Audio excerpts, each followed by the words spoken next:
Rest తీసుకోవాల్సిన మీరు ధర్నాలు చేస్తున్నారు, మీకు రావాల్సిన బెనిఫిట్స్ కోసం ఏం చెప్పదలుచుకున్నారు చెప్పండి. ఏం చేసేదండి, ఇంకా ప్రభుత్వం చేస్తున్న పద్ధతులు మాత్రం మాకు నచ్చట్లేదు. 3 సంవత్సరాల నుంచి గోలు తిప్పుకుంటూ వస్తున్నారు. మా సమస్యలు మాత్రం పట్టించుకోలేదు.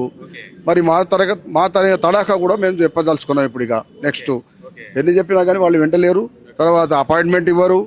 తర్వాత మీటింగ్ ఒకటి ఏర్పాటు చేయండి, మాకు పెన్షన్లకు 3 లక్షల మంది ఉన్నాం మేము పెన్షనర్స్, మా అందరికి కలిసి ఒక మీటింగ్ని ఏర్పాటు చేయండి అని చెప్పినా కూడా ఆయన పట్టించుకోడు.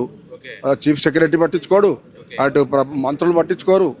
మరి ఈ పద్ధతిలో ఉన్నప్పుడు మేము కూడా మా పద్ధతులు ఎట్లా చేస్తే బాగుంటుందో మేము కూడా ఆలోచన చేస్తున్నాం. ఎందుకంటే 7వ తారీఖు నాడు మా ధర్నా కార్యక్రమాన్ని పెద్ద ఎత్తున విజయవంతం చేస్తానికి ప్లాన్ చేస్తున్నాం.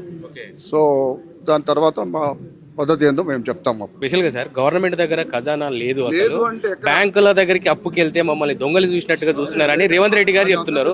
మీకు ఎక్కడ నుండి తెచ్చి ఇవ్వమంటారు? ఏం చెప్తారు? ఎట్లా చేస్తున్నావు? కోట్లాది రూపాయలు తీసుకొస్తున్నావు. నీకు అంత ఇది చెప్తున్నావు కదా, మరి పెద్ద ప్రాజెక్ట్ తీసుకొస్తున్నావు. ఎక్కడి నుంచి వస్తాయి పైసలు? ఎట్లా చేయగలుగుతున్నాను? అది మా దగ్గరికి వచ్చారికన్నా నీకు డబ్బులు లేవంటావా? ఇదేనా పద్ధతి? అది మేమంతా ఇప్పుడు వర్జ్ ఆఫ్ రిటైర్మెంట్ తర్వాత మా లైఫ్ దగ్గరికి వచ్చిన వాళ్ళం మేము. మాది గురించి పట్టించుకోకపోతే నీకు ఉండేందుకు దేని కొరకు నువ్వు?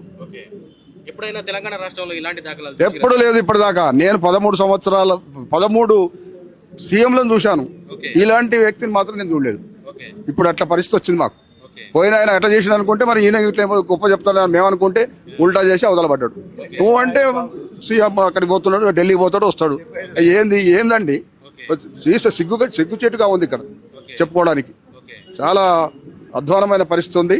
కనుక ప్రభుత్వాన్ని మేము ఏ విధంగా మేము ట్రీట్ చేయాలో అది చేస్తాం. మేము తప్పకుండా మా వంతు కూడా మా ప్లానింగ్ మా దగ్గర ఉంది. ఏ ట్రీట్మెంట్ చేయాలో మాకు తెలుసు అని చెప్పి తెలియజేసుకుంటాం. Thank you sir. చెప్పండి, ఏం చెప్తారు చెప్పండి. మావి కోరికలు గొంతేమో కోరికలు కావు, ముచ్చటగా 3 కోరికలు. అది వాళ్ళు మేనిఫెస్టోలో పెట్టిన విషయమే కాదు తప్ప ఇంకో విషయం కాదు. ఒకటేమో పిఆర్సీ ఇవ్వమని, రెండోదేమో హెల్త్ కార్డ్స్ ఇవ్వమని, మూడోదేమో 6 DL. దేశంలో ఏ రాష్ట్రంలో కూడా ఈ 6 DL పెండింగ్ ఉందో లేదు. ఇదే రాష్ట్రంలో మాకు దగ్గర రాగానే డబ్బులే ఉంటావు. కొత్త స్కీమ్లకు ఎవరు డబ్బు తెచ్చారు? ఎవరు అడిగారండి? మధ్యాహ్నం భోజనం అంటే మామూలు మాట మధ్యాహ్నం భోజనం మేము దానికి వ్యతిరేకం కాదు. నీ డబ్బులే నీకు తినటానికే లేదు, నువ్వు ఇంకొకరికి పెడతా ఉంటున్నావు అంటే మా రాగానే ఇవన్నీ ఉన్నాయి. అందువల్ల మేము కూడా ఏం చేయాలని బాగా ఆలోచిస్తున్నాం. మేము ఆల్రెడీ చెప్పాం, ఉద్యోగులతో పెన్షనర్లతో పెట్టుకున్న ప్రభుత్వం ఏది కూడా బాగుపడలేదు.